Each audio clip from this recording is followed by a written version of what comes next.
السلام عليكم ورحمة الله. إخواني الكرام، هذه الكلمة هي لنحمد الله على ما من به من عزة للمسلمين في هذه الجولة من المعركة في فلسطين، ثم لنبين ضرورة العمل بعدها. كثير من المسلمين كان يقرأ القرآن، فإذا مر بآيات نصر الله للمؤمنين قال في نفسه: أفي زمن الطائرات والترسانات والتفوق العسكري الهائل لأعدائنا ما شهدناه في الأيام الماضية جاء إسعافا عقديا يرد إلى كثير من المتشككين اليقين. كانت الأحداث تتجه نحو مزيد من السوداوية، خيانات، تطبيعات، أعداء الإسلام في الداخل والخارج يطبقون أجنداتهم من خطوة لخطوة بتسارع كبير.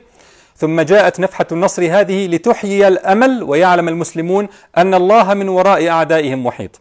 علم المسلمون أن الكيان الغاصب لا شيء، منتفش منفوخ فيه، ولولا الخيانة وضعفنا لكانت مسألة زواله أسهل بكثير مما يبدو. وذل هذا الكيان وأهين على أعين الناس أجمعين، وشفى الله بذلك صدور قوم مؤمنين، وانهارت دعاوى القبة الحديدية والقوى الاستخباراتية، ووزراء الكيان أنفسهم يوجهون انتقادات شديدة للجيش. مع سقوط هيبة الكيان الغاصب سقطت أقنعة من يحمونه ويحرسونه بحجة عدم تكافؤ القوى. نتنياهو كان فيما يبدو يريد أن يكسب أصوات اليمين كما يقال بانتهاك حرمة الأقصى، استوطى حيطة المسلمين وما حسب لهم حسابا، فانقلب ذلك عليه. الجهاد الذي عمل الطغاة طويلا على تشويهه وتجريمه وتنفير الناس عنه، الآن عاد المسلمون يتكلمون عنه ويطالبون به، ويعلمون أنه طريق النصر. سطر أهل فلسطين في أيام دروسا عن سنوات في الإيمان والتضحية والصبر والرضا والعزة والكرامة وتعظيم المقدسات والاستعداد للشهادة وبذل الغالي والرخيص في سبيل الله تعالى. جاءت نفحة النصر هذه لتعيد إلينا اليقين أن بإمكاننا عمل الكثير، وأننا لسنا عاجزين فاشلين كما كرس فينا عبر عقود. كان مخططا أن يتجول الصهاينة هنا ويشربوا الأرجيل هناك، وتبنى لهم مدن سياحية بأكملها في بلاد المسلمين، ويصبح المسلمون خدما وعمالا عندهم. الآن تعثرت هذه المشاريع وأوقف تسارع تنفيذها، وخرس المطبعون واختبأوا في جحورهم بعدما أصبح أحدهم يتوقع أن يرمى بالحذاء من كل حدب وصوب. انطلقت الأحداث من الأقصى والقدس، فظهر للكل أنها ليست قضية فلسطينية وطنية، بل قضية الأمة الإسلامية. هذه الثمار والفرحات ليست بالقليلة، والجروح الغائرة في نفوس أعداء المسلمين ليس سهلا أن تندمل، وفوق هذا كله شهداء اصطفاهم الله إن شاء الله، وأجور عظيمة لمن ساهم في النصر. ولأجل هذا خلقنا الله، للصراع بين الحق والباطل، وليصطفي الله من المؤمنين في هذا الصراع. فحق للذين يظنون دوما أنه لا فائدة في محاولة صد العدوان، حق لهم أن يقفوا مع هذه الفوائد ليعيدوا حساباتهم. من الذين انتصروا في هذه الجولة؟ المرابطون في الأقصى، ثم من ساندوهم في فلسطين كلها، ومنهم مسلمو 48 الذين فاجأوا الجميع، ثم غزة العزة وأهلها الشامخون الأبطال، ثم من وقف معهم من عامة المسلمين بالدعم والمؤازرة والدعاء والتعاطف والنصرة الإعلامية. صمود أهل غزة كان له أثر كبير، كان الصهاينة يعولون على تثوير أهل غزة ضد مجاهديها، ولذلك يسوون المجمعات السكنية بالأرض ويلقون أطنانا من الصواريخ، ويقولون لأهل غزة: ماذا جلب لكم هؤلاء غير الدمار؟ أما كان أفضل لكم لو عشتم في أمان وثراء؟ عدم التفات أهل غزة لهذا كله، بل صبرهم واحتسابهم للأجر، أحدث فارقا كبيرا. فنقول لأجل ذلك كله: اللهم لك الحمد، وحق لنا أن نفرح. بعد هذا يا كرام، ما حصل إنما هو نكاية في العدو في جولة واحدة، وليس النصر الكبير المرتقب. الأقصى لا زال محتلا، وأرض المسلمين في فلسطين لا زالت محتلة، وشعوب المسلمين لا زالت تابعة غير متحررة من الخضوع لغير الله. الذي حصل هو فرصة تاريخية، كل الجهد الآن يجب أن ينصب على استثمارها، لا مجرد الاحتفال بها، وإلا فقد تنقلب الفرحة أحزانا. أعداء المسلمين يحسنون جدا تضميد جروح أنفسهم واستغلال الأحداث لصالحهم من جديد، ولديهم خطط بديلة جاهزة.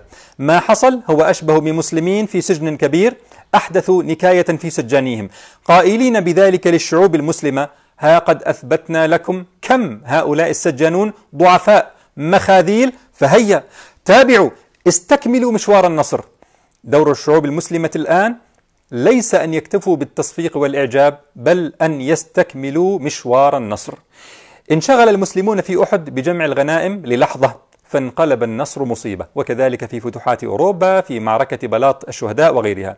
الآن المكر الدولي على قدم وساق، كل يحاول توظيف الحدث واستغلاله لصالحه.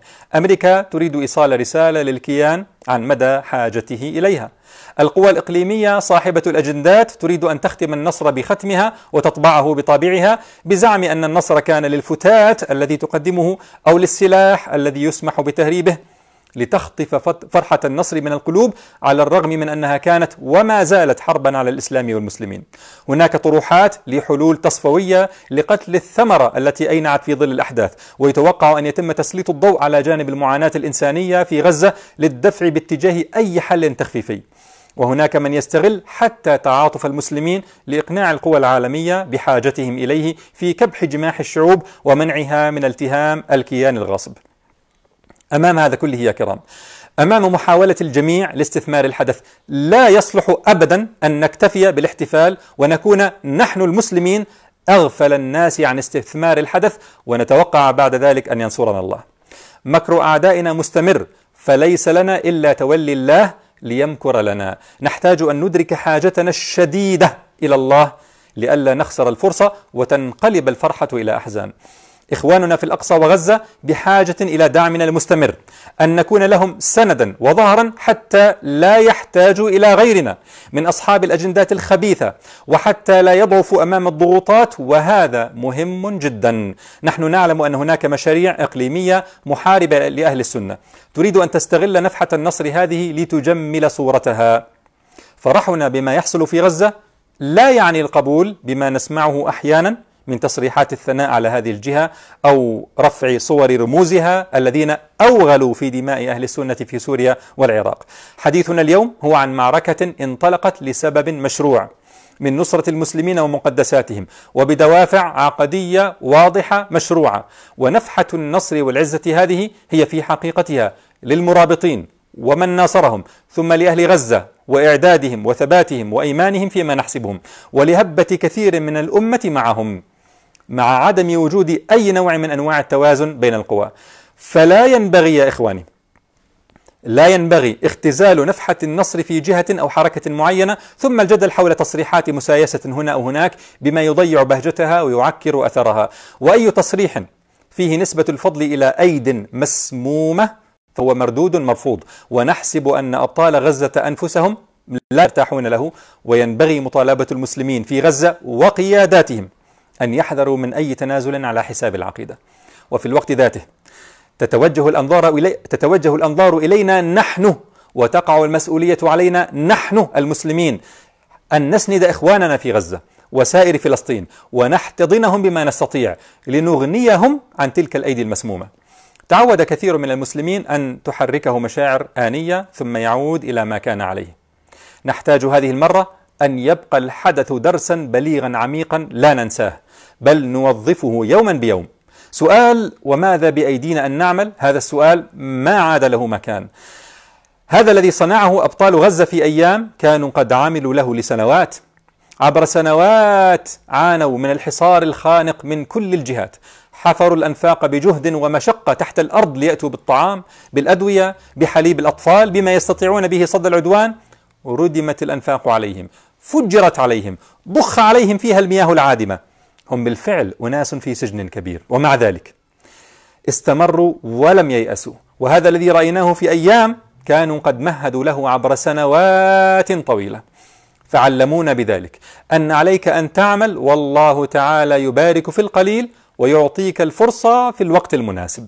نحتاج الآن أن يعمل كل منا ليكون عنصرا في النصر الكبير الذي سيأتي في اليوم الذي يريده الله عز وجل. أن نربي أنفسنا إيمانيا وعلميا وتربويا مشحونين بالمواقف الإيمانية العظيمة التي رأيناها من أهلنا في فلسطين. أن نسأل أنفسنا هل نحن في إيمانهم واستعدادهم للتضحية؟ أن يتبنى كل منا مشروعا جزئيا، فرضا من فروض الكفاية الذي يعد لبنة من لبنات المشروع، مشروع التحرير الكبير، تركز عليه وعينك على الهدف العظيم، متقربا إلى الله، محتسبا الأجر، عالما أن الله لا يضيع أجر المحسنين. والذين جاهدوا فينا لنهدينهم سبلنا وإن الله لمع المحسنين. والسلام عليكم ورحمة الله وبركاته.